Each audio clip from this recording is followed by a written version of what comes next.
I'm going to go ahead and get started. And those of you who were here last week, and I know several of you were, the goal then was to do the first part of organizing your study time, to have people think if they're too busy or not, if they've taken on too much, to learn how to know what's coming, all of that. So today we have two more questions for me to try to help you answer for yourself.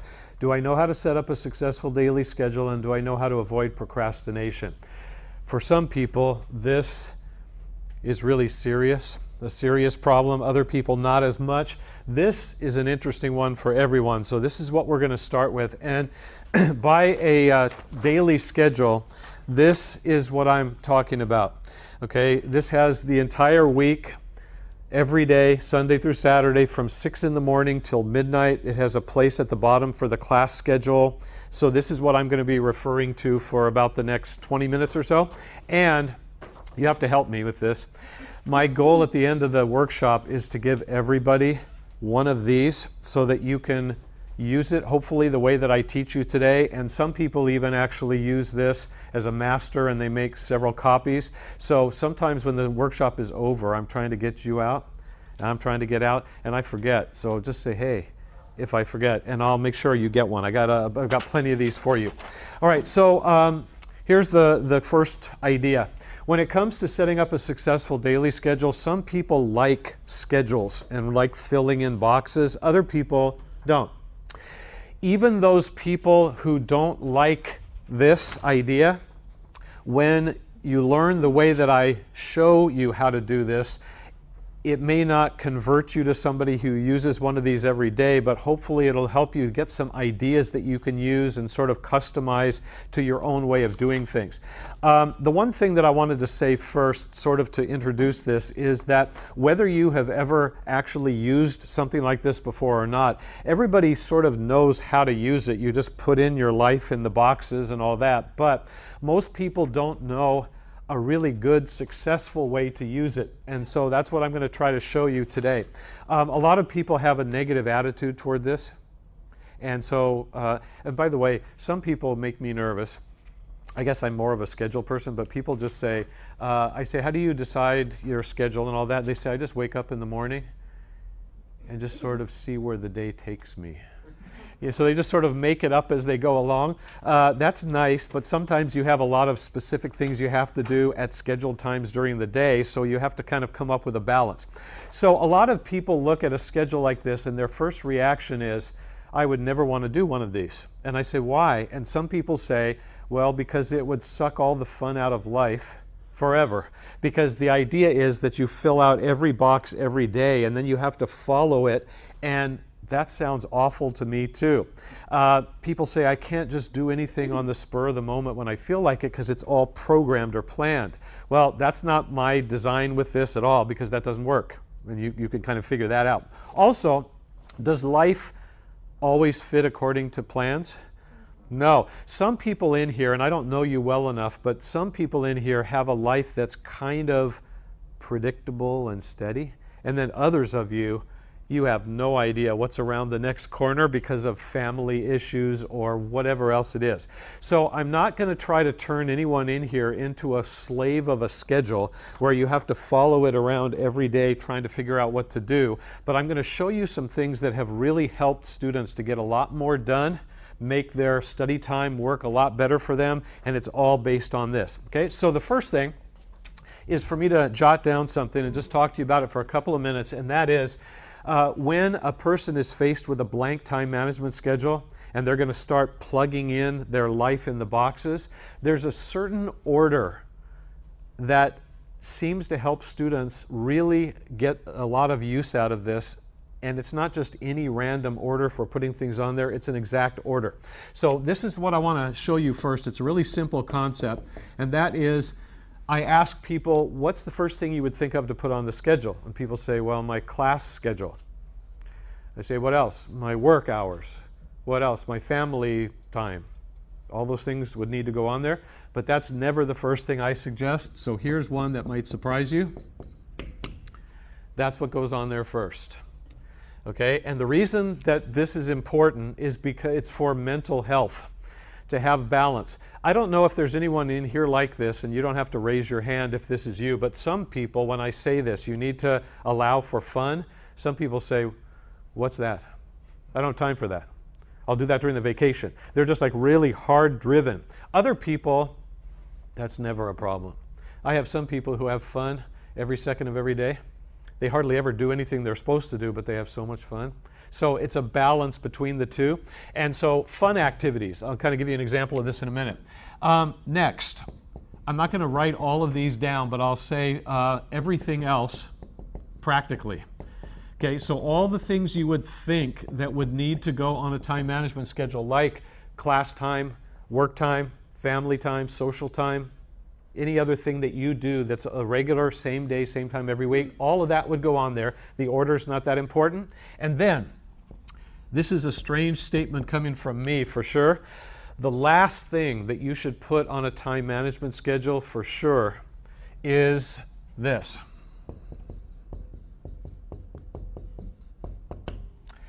Study time. And that seems like a really strange idea coming from me because I teach study skills. And some people have said, shouldn't it be this way? You know, if you have a little time for fun, throw it in there, but if not, study 24 hours a day. You'll go crazy. If you try to study too much, you have to have balance. Why would you put study time on the schedule last? It doesn't seem to make sense, but that's what I want to show you. So I'm going to give you the first of a couple of handouts today. This is a sample schedule that's been partially filled out by a student. And I want to show you a couple of things on here first and then get to the details of why it's helpful to put study time on last. This is a pretty long teaching, actually, so I'm going to just sort of hit some highlights. Wish I could get into more detail, but no time for that. If you could pass the rest back, I think I gave you enough, I hope.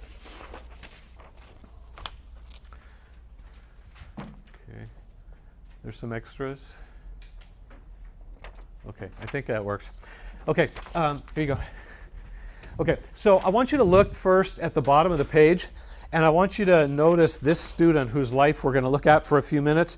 They have a pretty busy school schedule. They have general business class, history, English, and math, and no matter how long you've been in college, you know that every one of those classes is going to require a lot of work, a lot of homework, a lot of reading, etc. Next to that, the days and times that the classes meet. Then the total hours in class means per week, so 3 hours, etc. And then the study hours needed is based on something I taught last week, which again is that ×2 formula that you're kind of estimating how many hours you need to study. This person, as a result of all this, is in class 12 hours a week. They're going to plan to study 24 hours a week, and they also work 25 hours a week. So that's a busy person. When we look up into the schedule, we see some fun activities. Anybody see a fun activity besides sleep? Yeah, out with friends on Friday night, and then there's some TV. It's kind of scattered in there. Are they going to have more fun than that during the week? Probably, but these are the ones that they're setting aside so that they can do them and relax and not feel guilty, because you always have something to do for school. You always have a chapter to read or something else, but you need to get away from it for little periods of time. Class time is listed here. Work time. Some family time, some social time. So it's kind of like what I described up here, except what's missing? What is there none of?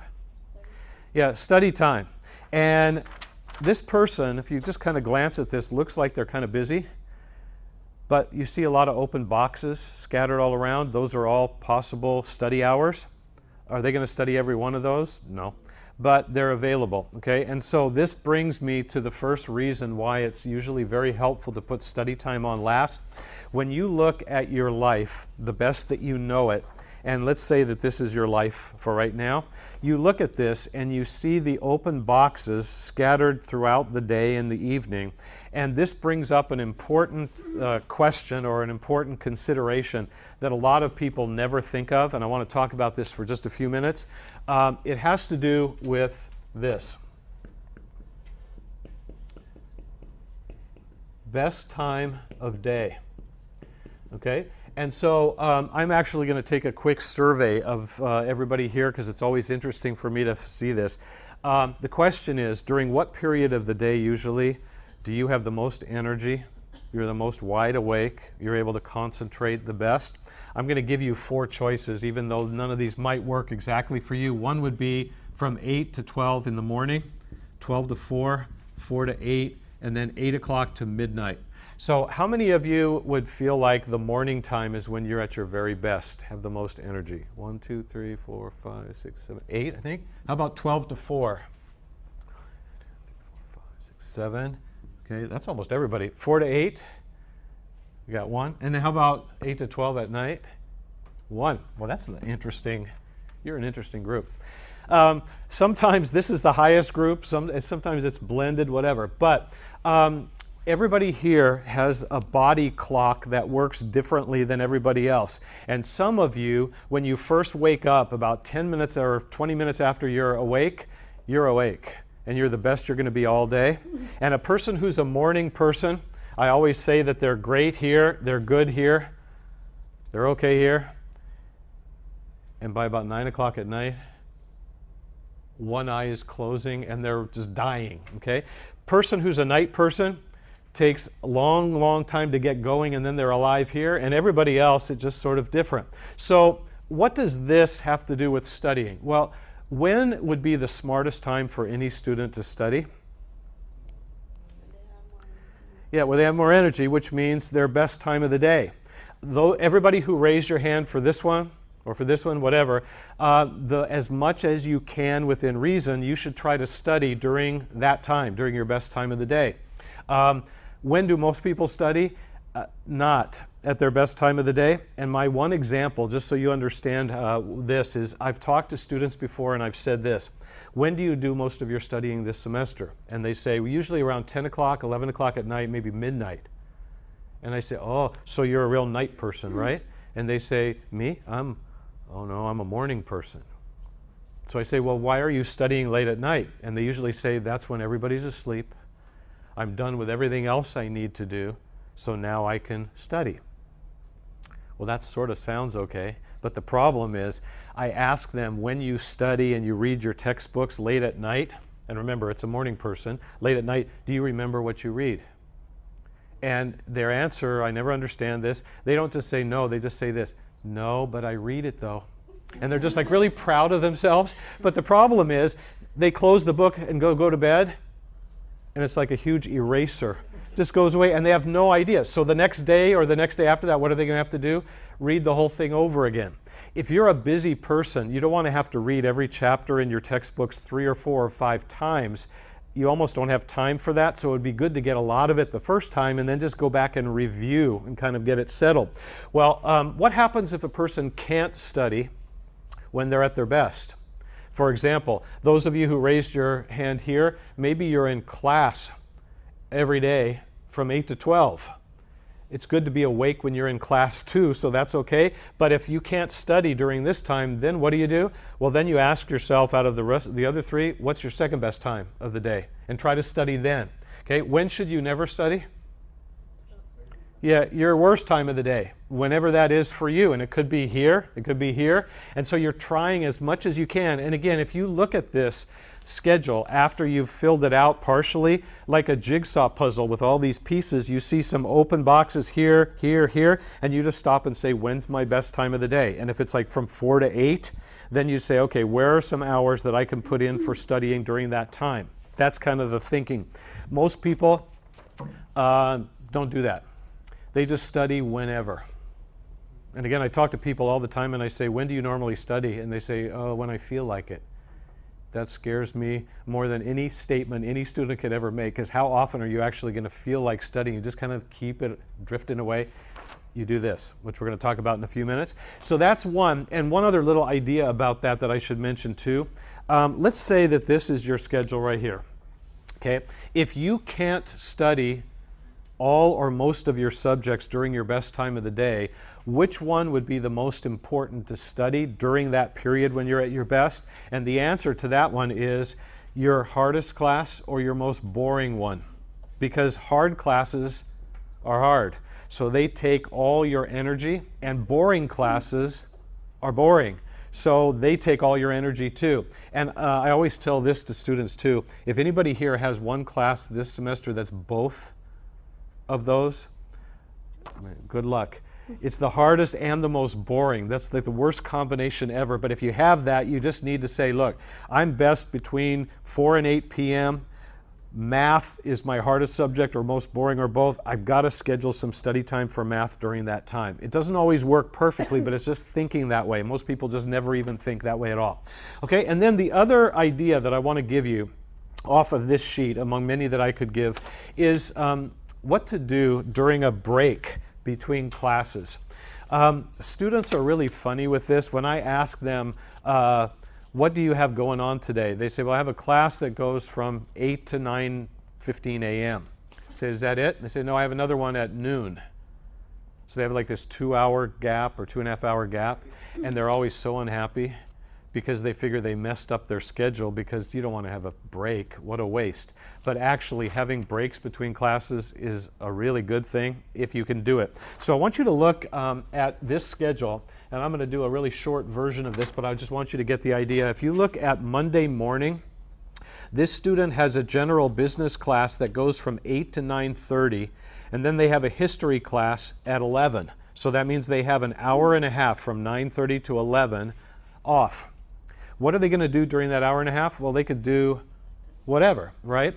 If they live across the street, they can go home. But most people, they're just sort of stuck here and they're thinking, okay, let's see, is the cafeteria open or whatever? They're trying to figure out what to do. So what I want to do, and again, this is just kind of a quick example of this.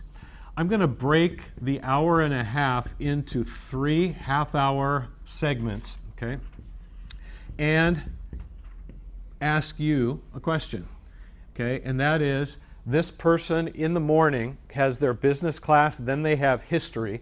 So business here, history here. What are they going to do during these half hours? Well, again, anything they want, but there's something that I have in mind that hopefully you'll kind of understand as being logical. What would be the best thing for this student to do right here in this half hour? No other time, but right there.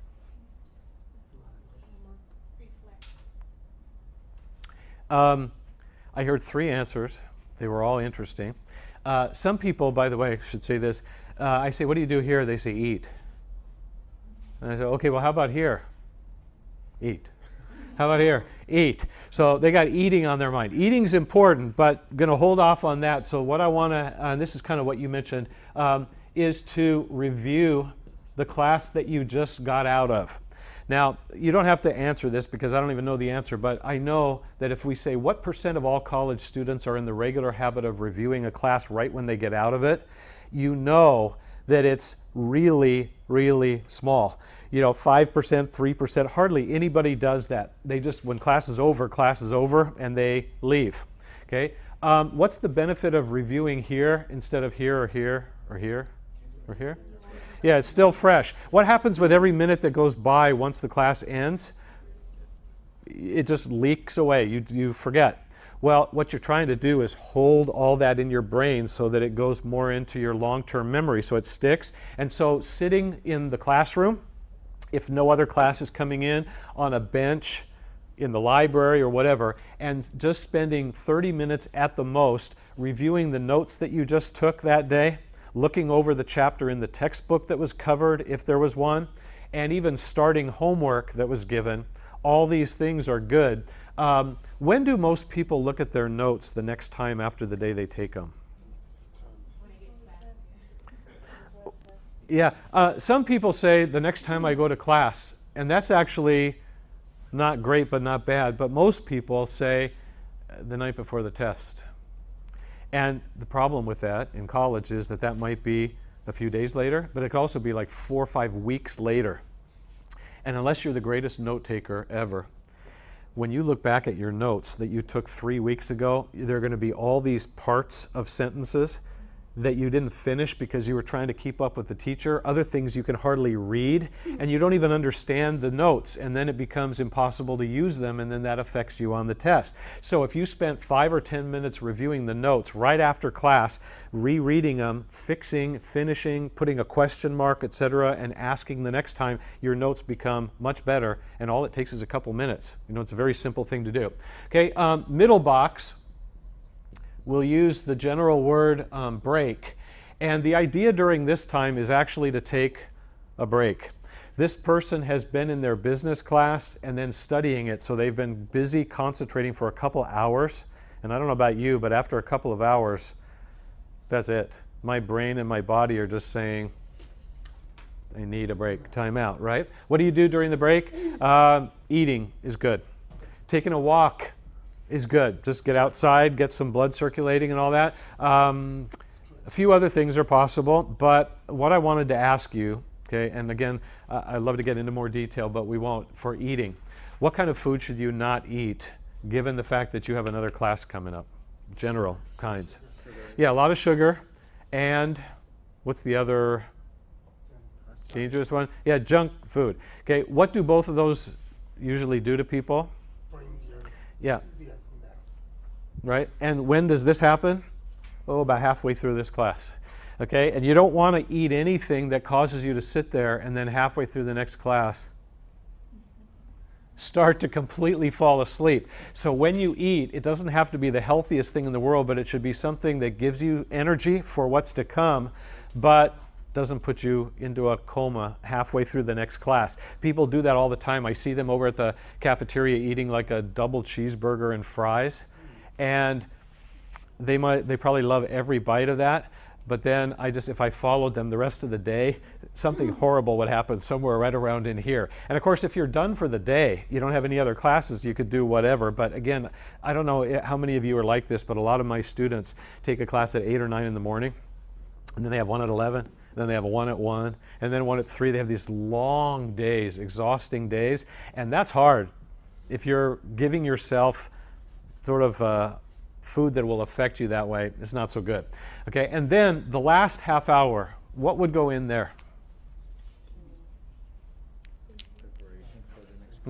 Right, is to preview for the next class.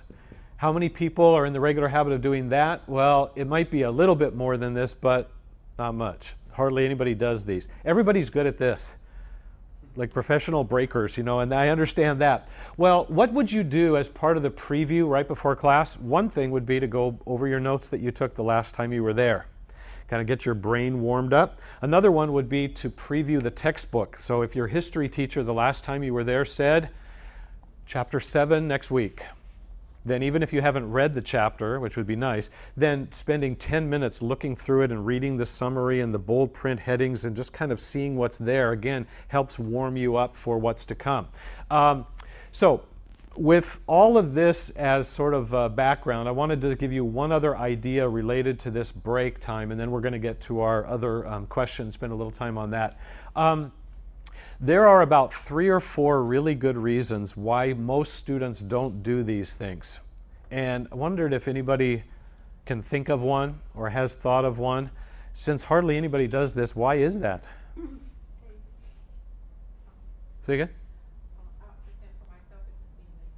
Yeah, thanks for your honesty. That's good. You know what some people say? They say, look, I'm done.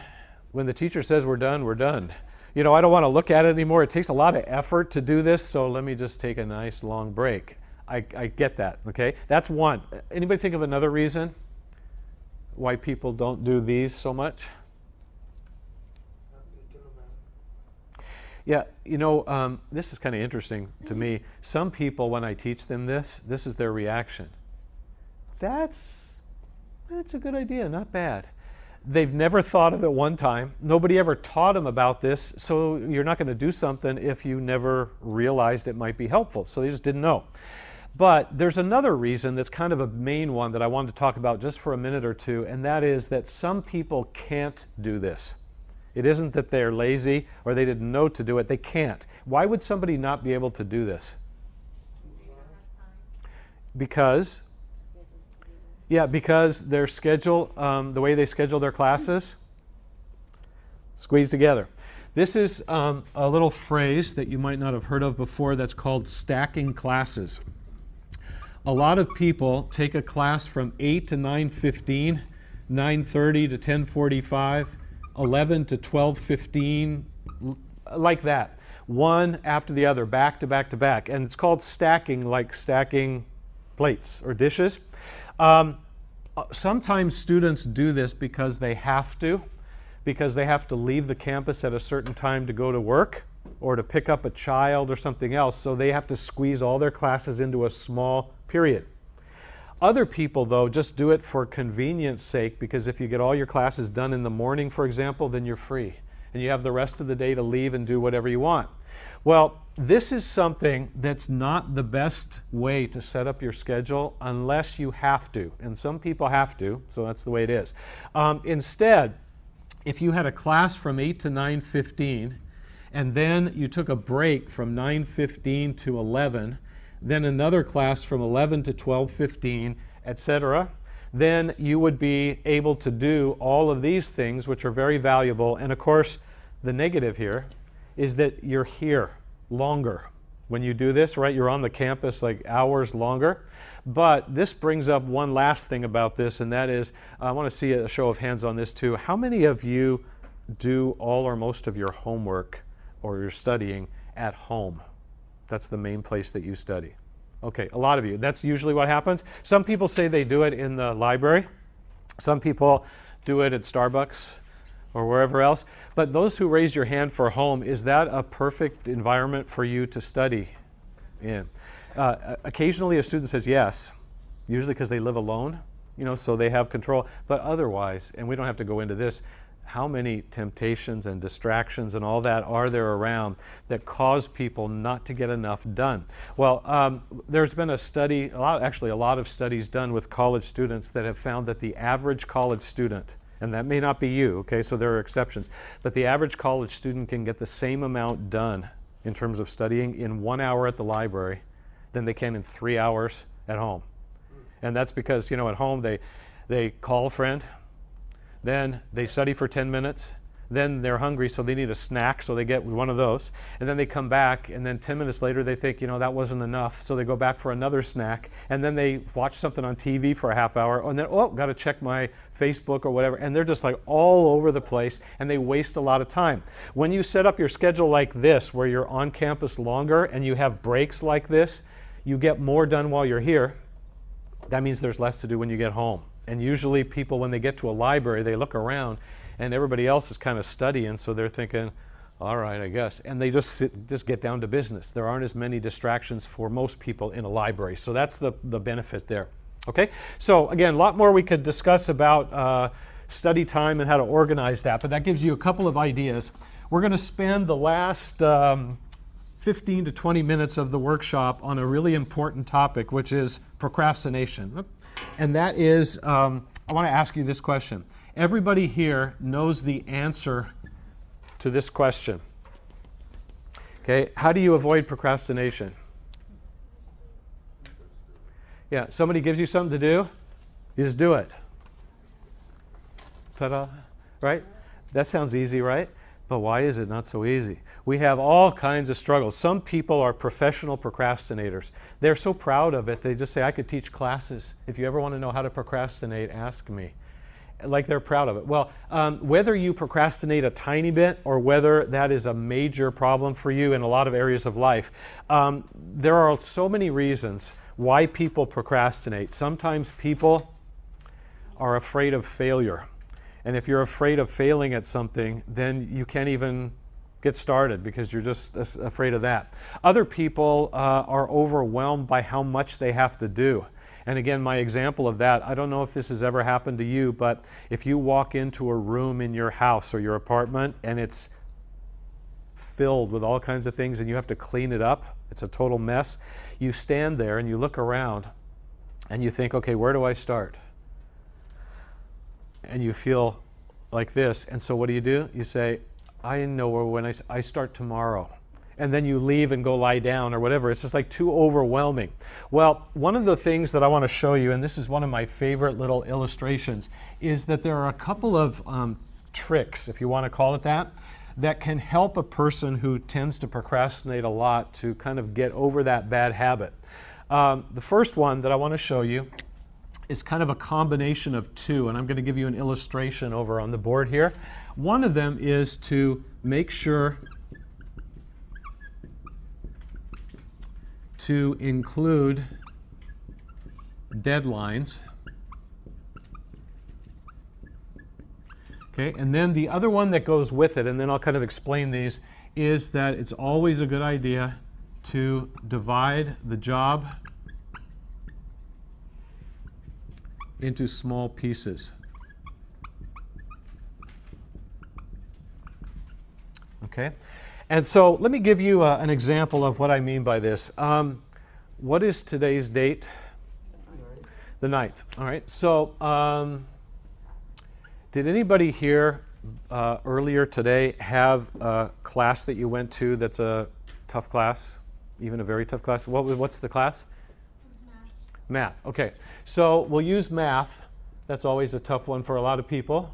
Let's say that you had a math class and today your teacher made an announcement that nobody wanted to hear, and that is that 2 weeks from today you're going to have a big test. Okay, and so 2 weeks from today is the 23rd. That's the big test. They also say that the test is going to cover chapter 4, 5, and 6. All right, so that's the announcement to the class. Now, no matter how experienced you are as a college student or how new you are, everybody knows what to do with this. You have 2 weeks to go home and read those chapters and learn the information, go over your notes and all the problems you do, and get ready for the test. So it seems really clear and easy. But remember, the person we're talking about here is this person. So on what date is that person going to do all or most of their reading? Yeah, the 22nd, or some people give me a heart attack. They say 23rd, set the alarm for 3 in the morning and get up and study. That's a real procrastinator. Okay, could they have done the reading and the studying all the way along? Yes, but they're a procrastinator, so everything slides to the last minute. That's what a procrastinator does. So how can this person who gets this assignment to study for this test, what can they do so that they won't procrastinate and get a better grade? Well, that's where these two come in. So all you have to do with something like this is a really simple math problem. And here we're talking about math, but this is easy, okay? How many chapters do they have to read? 3. How many days do they have? Well, around 14. Okay. The answer to this, without getting exact with decimals and all that, is between 4 and 5.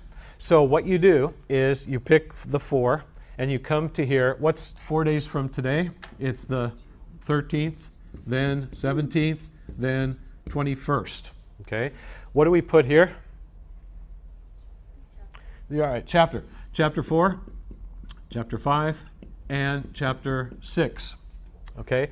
What we just did, which takes like 1 minute to do, is that we've included little deadlines along the way. Those are really important for a procrastinator. This is bad if this is the only deadline because they're going to let everything go. Here are little deadlines, and we've also divided this big job of reading all the material into small pieces. So that's how this looks. Okay, and again, it's not a hard thing to do at all. But there's a problem. This person who makes this schedule could type it up, put it on their refrigerator with a little magnet, and they could walk up to it every day and look at it and say, man, that's the best schedule I've ever seen. But what's their problem? Yeah, doing it. If you could hit all those little deadlines, you wouldn't even be a procrastinator. Okay, so this is the first thing you have to do, but then the question is, and that's what these other 2 things that I'm going to write up here are about, is how can you actually behave yourself and get those things done? What's the trick? Okay, and the best trick I know that has cured more people of procrastination than anything else is a very simple one. This is sort of a life skill, or a life truth also, but I want to explain how it works here, and that is to be accountable to someone. Okay, this phrase, be accountable to someone, usually means to be responsible to someone, obligated to them, to answer to them. If you work, who are you accountable to? Your boss, right? If you're living at home as a child, teenager, or whatever, you're accountable to your parent or parents. Everybody's accountable to somebody in different situations. So how does this actually work here? Well, here's what you do. On this day that you make this beautiful schedule that you admire, but you don't trust yourself to keep, you think of someone you know, a friend, a relative, somebody, who is kind of a reliable, responsible person. Hopefully you know somebody like that. And you call them today and you say, I have a math test coming up in 2 weeks. I have a beautiful schedule, but I know how I am. I'm not going to keep it. So could you do me a really big favor? I'm supposed to have chapter 4 read and the problem's done by the time I go to bed on the 13th. Could you call me that night at 10 o'clock or 11 o'clock and just make sure I did what I was supposed to do? Okay, so this person says, okay, chapter 4, 13th, okay, got it. As soon as you hang up, you're going to be sorry you called, because now somebody else knows your plan. And what does that mean? If somebody else knows it, it means you kind of have to do it. But that's good. But then you're thinking, oh, I should never have told anybody. Well, how much of your math chapter 4 are you going to do today? Probably none. How about tomorrow? Probably none. You're starting to procrastinate already. On the 11th, how much are you going to do? Well, on the 11th or the 12th, one of those 2 days, you're going to walk by your book. And most students just say they like to walk by their books and wave, you know, as they keep going. So they walk and go, how are you today? And they keep going. And then when it gets to like the 12th, they walk by it again and start to wave. And then this is the thought that always comes to the person's mind. They look at the book and they think, the call is coming. It's like this monster, you know, that's hanging over them. It's going to come tonight or tomorrow night. And so what do they do because of that? Grab it, open it up, start reading. Now, I've had people, this is kind of sad, funny and sad. I've had people say that they opened up their book knowing that their friend or their relative was going to call the next day, and they opened the book and they were angry at the person who's going to call them. You know, this poor person who's just doing you a favor, like, I can't believe they're going to call me. Well, but see, look what you're doing. You're actually sitting there reading, so you're not procrastinating. And then when they call you that night, you say, hopefully, you know what? I finished an hour ago. I've been waiting for you to call. Or I finished yesterday. It's the first time in my life I ever finished anything 1 day early. So thank you very much for calling. And then what's the next thing you say to them after that? Yeah, could you do me another favor? Could you call back on the 17th to see if I did chapter 5? The reason you need to do that is because if you have a bad habit, you can get out of it for a little while. And then we all tend to start going back into the bad habits again. And so just because you had one victory, which is good, that doesn't mean this is going to be a victory in this. And so they're calling you at the deadline. Now, again, I want to make sure you're clear on this. Are they supposed to call you every day? No. If somebody thinks they have to call you every day and say, are you studying? Are you studying? You're going to get so upset with them, you're going to lose them as a friend, and you don't want to lose a friend. They just call you one time, and that's at the deadline to see if you did what you were supposed to do. So many people end up getting much more disciplined and hitting all their deadlines because there's somebody else checking on them. And that's all it takes, and suddenly they become much, much better at this. Okay, so that's the first idea. And then the other one, and then I have one last thing that I want to share. Sign-in sheet is making it around? Yes? Okay. Have you signed over here? Yes? Okay, good. All right. The other motivational tool, in addition to this one, is this one, and that's always include rewards. Okay? I don't think I've ever met a person who told me, I hate rewards. Those are horrible. Everybody likes rewards. Okay? Well, how does it work? What does it look like here? Here's what you do. When you have a few minutes and you take a nice deep breath, maybe out on a bench if the weather is nice, so you're kind of in a good mood, you either take a little 3x5 card, like a flashcard or even a piece of paper, and you just brainstorm, bless you, for a couple minutes, and you write down a list of everything that you would like to do or buy or get. It's kind of like your birthday list, sort of. And you just write down everything you can think of, okay? And then on this day, today, after you have called your friend, so you know that you have that motivation there, you say, I need more motivation. So what I'm going to do is, if I have chapter 4 read by the time I go to bed that night, I'm going to go do that. So it's just right there. That's your reward. You can see it, and you can almost taste it. Maybe if it's food, you almost can taste it, okay? And so then on that day, you finish your chapter. You're able to tell your friend, thank you for calling, I did it, I finished. And then you go and do that or buy that. Okay, that's the reward method. Okay, the only problem with this, and I always have to caution people about it, this is the important word. Okay, if you are rich and you're just going to college for fun, do whatever you want. Okay, but for everybody else who's kind of on a budget, I have had students before I started telling them this, and they actually did what I just explained, but they really spoiled themselves with really nice rewards, and by the end of the semester they never procrastinated on anything, so they were cured, but their credit cards were maxed out, and I thought they were going to bring me their bills and all of that. So you don't want to be writing, you know, go to a play, go to a concert. Yeah, it's $100, but it's a concert. I love that group. You're going to go broke, okay? What can you think of that's free that would motivate you? Some people say nothing, but you have to think of things, simple things that you would look forward to. And so that's where the rewards come in. Some people use one of these. Sometimes people use both. It's whatever works is good. And again, it kind of gets you rolling. Okay. I got one more thing I want to share with you. Any questions about any of this? Okay. The last idea related to procrastination that I'm going to share with you has to do with a modified or a changed to-do list. I don't know how many of you have ever written a to-do list before you went to bed or when you got up in the morning of the things you have to do that day. Some people are list people, other people not so much. But this is called the ABC priority method. And this has helped a lot of students to avoid procrastinating, especially on important things. If you do this correctly, the way that I'm going to show you, it should take you at the very most 5 minutes per day. So no matter how busy you are, everybody could do this. The first thing you do, and you can do this again at night before you go to bed or while you're eating breakfast or whatever in the morning, is what some of you have done before. You write a list of every activity that you need to do or would like to do that day or the following day. Okay, you just jot it all down.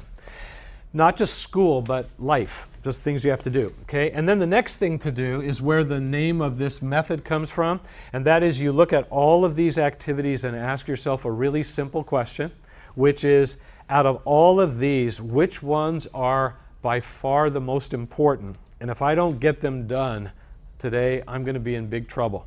Next to each one of those, you put the letter A, which means top priority.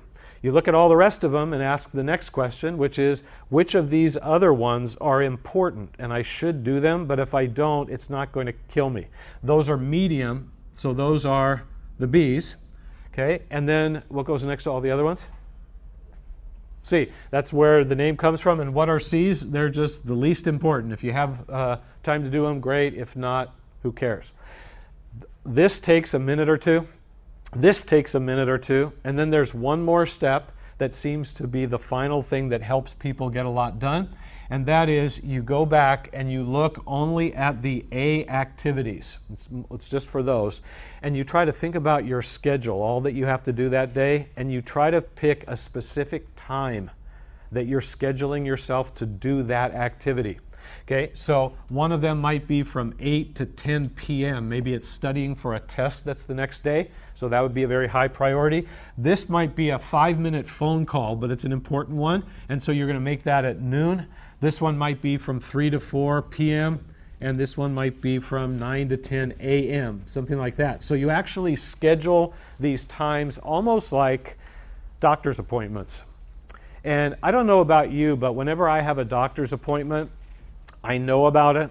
I write it down, and when that day comes, I make sure that everything kind of revolves around being there when I'm supposed to be, because it's an important appointment.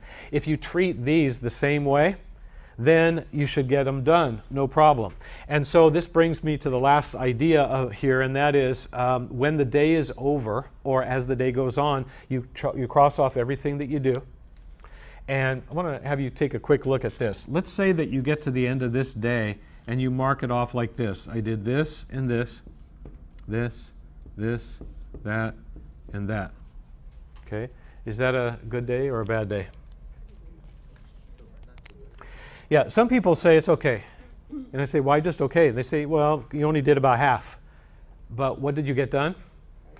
You got all the A's done. You had time along the way to do 1B and 1C, so you didn't procrastinate on any of the important things. So that was successful. But then what happens to